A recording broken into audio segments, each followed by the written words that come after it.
Assalamualaikum everyone, welcome back to my channel Mariam's Cooking। আজকে share করব যে কোনো অনুষ্ঠানে বাবুর্চিরা কিভাবে মজাদার মিষ্টি দই তৈরি করে সেই রেসিপিটা।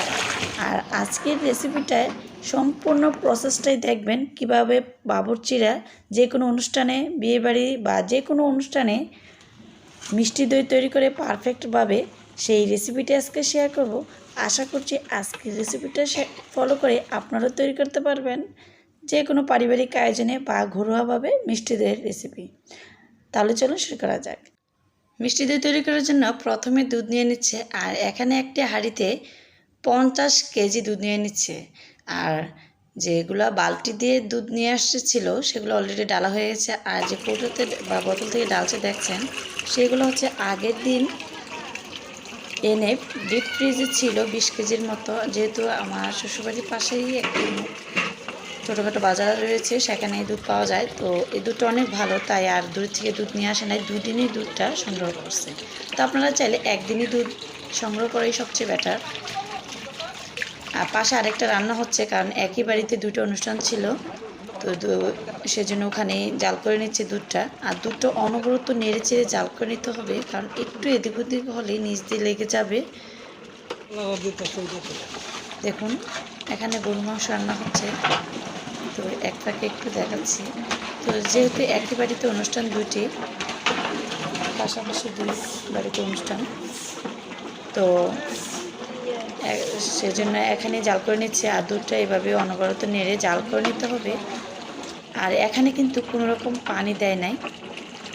200 জনের জন্য 40 কেজি দুধ হচ্ছে একুরেট পরিমাপ। তো এখানে 50 কেজি রয়েছে, কারণ 10 কেজি বেশি নিয়ে আসছে একটু অ্যাভেলেবেল থাকার জন্য। আর যারা আমরা আসবো বা আমরা তো আছি, আর যারা দূরে যাব বা পরের দিন যাবে তারা হচ্ছে সাথে দিয়ে দিতে পারবে, সেজন্য একটু বেশি নিয়ে আসছে। এখানে 50 কেজি দুধ রয়েছে, তো এইভাবে নেড়ে চেড়ে জাল করে নিতে হবে। আর একটু এদিক ওদিক হলে নিচ দিয়ে লেগে যাবে, ওপর দিয়ে আবার বলক চলে আসবে। তো এভাবে নাড়লে নাকি বলকটা উপরে দিয়ে আর আসার সম্ভাবনা থাকে না। দেখুন অলরেডি কিন্তু নিচ দিয়ে লেগে গেছে, যেহেতু পাশাপাশি দুইটা রান্না হচ্ছে। এখন দুধ প্রায় জাল হয়ে গেছে, এখন নামিয়ে রাখবে, কারণ প্রায় আধা ঘন্টার মতো জাল হয়েছে। আমি কিন্তু ভিডিও লং হয়ে যাবে তাই শর্ট করে দেখাচ্ছি। তো নামিয়ে রেখে দিয়েছিল। এখন চলে আসলাম বিকালে, এটা প্রায় বিকাল 5টা সাড়ে 5টার দিকে। 50 কেজি দুধে মিষ্টি দইয়ের জন্য একুরেট পরিমাপ হচ্ছে 5 কেজি চিনি। তো আপনারা ওইভাবে চিনিটা দিবেন, 25 কেজি হলে 2.5 কেজি দিবেন, এভাবে পরিমাপটা দিবেন। তো প্রতি 10 কেজিতে 1 কেজি চিনি লাগবে।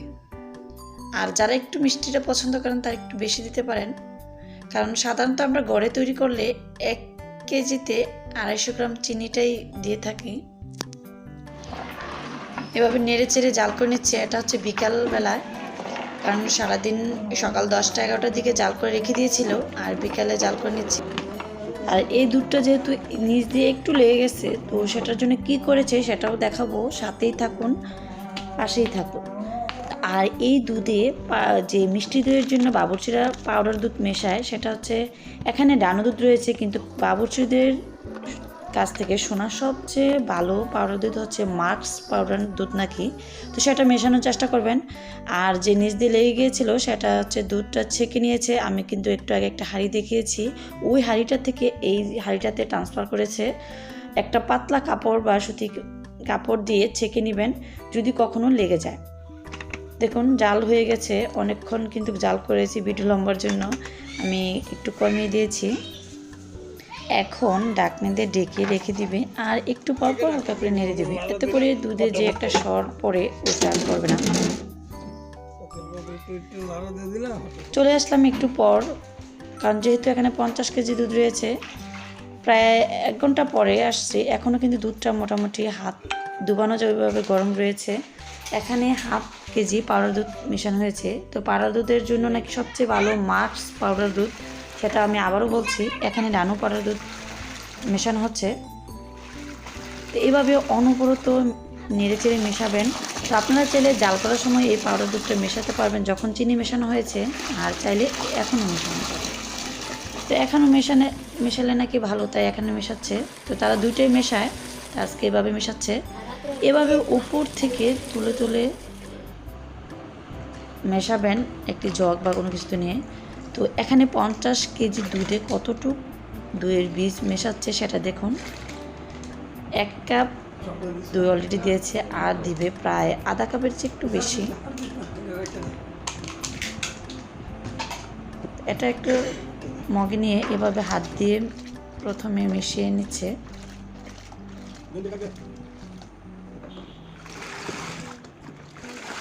তারপর হচ্ছে সম্পূর্ণ দুধটার সাথে আবারও মিশিয়ে নিচ্ছে।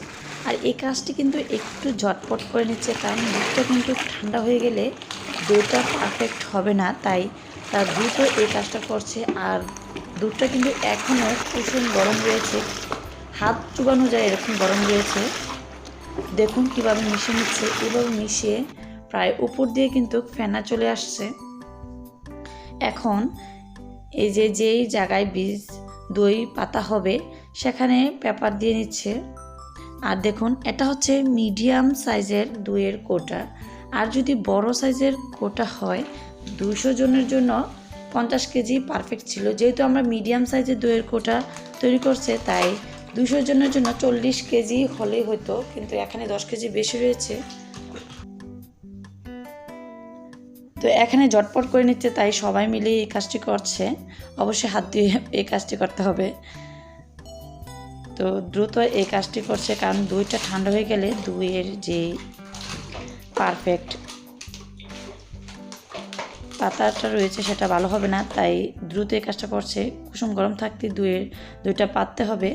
দেখুন যে এক্সট্রা 10 কেজি ছিল, যেহেতু মিডিয়াম সাইজের কোটা পাচ্ছে, তো এক্সট্রা 10 কেজি সে যে কোনো পাত্রে রেখে দিবেন। এখানে মাটির পাত্রে আইসক্রিমের ঘরে যা যা বক্স ছিল সব জায়গায় পাতা হয়েছে। আর এগুলা পাতাতে একটা সুবিধা রয়েছে, আত্মীয় স্বজন যারা আসবে পরের দিন থাকবে তাদেরকে খাওয়ানো যাবে, আর প্লাস হচ্ছে যাদেরকে দেওয়ার তারাও দিতে পারবে।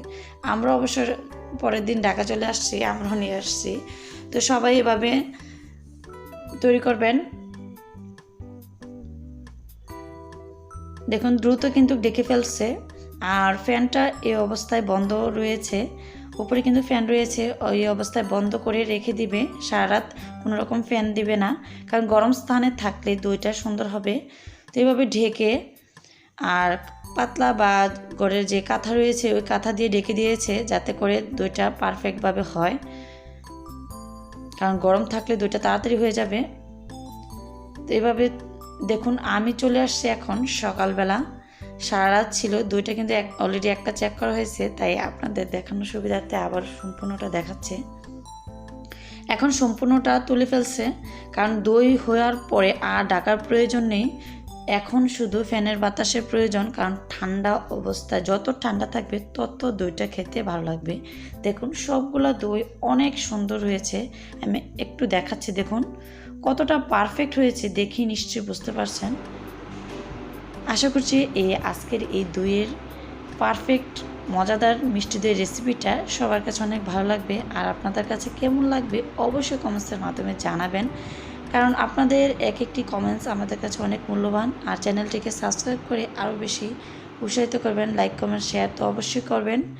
আর এই বাবুর্চি ভাইয়াদের জন্য এক একটি লাইক অবশ্যই দেবেন। দেখুন আমি দেখাচ্ছি। আর ফ্যান কিন্তু কি অবস্থায় চলছে, কারণ সারা রাত কিন্তু বন্ধ ছিল। এখন শুধু ফ্যানের বাতাসের প্রয়োজন, কারণ দুপুরবেলা যেহেতু এটা খাওয়া হবে, তো সকালে এটা খুলে ফেলা হয়েছে, এই অবস্থায় আছে। এখন পাতলা সুতি কাপড় দিয়ে ঢেকে রাখা হবে, যাতে করে কোনো রকম ময়লা বা কোনো কিছু না পড়ে। দেখুন সবগুলো পাত্রের দই একদম পারফেক্ট হয়েছে। আশা করছি এই দইয়ের রেসিপিটা ফলো করে আপনারা তৈরি করতে পারবেন পারফেক্ট দই। আর দই কিন্তু যদি পারফেক্টভাবে পাতা হয়, যে কোনো পাত্রে তৈরি করলেই দই সুন্দরভাবে হবে ইনশাআল্লাহ। আশা করছি এই মিষ্টি দইয়ের রেসিপিটা আপনাদের কাছে ভালো লেগেছে। আর যারা আমার এই ভিডিওটি ফেসবুকে দেখছেন তারা অবশ্যই পেজটি ফলো করে এবং লাইক কমেন্ট শেয়ার করে বেশি বেশি উৎসাহিত করবেন।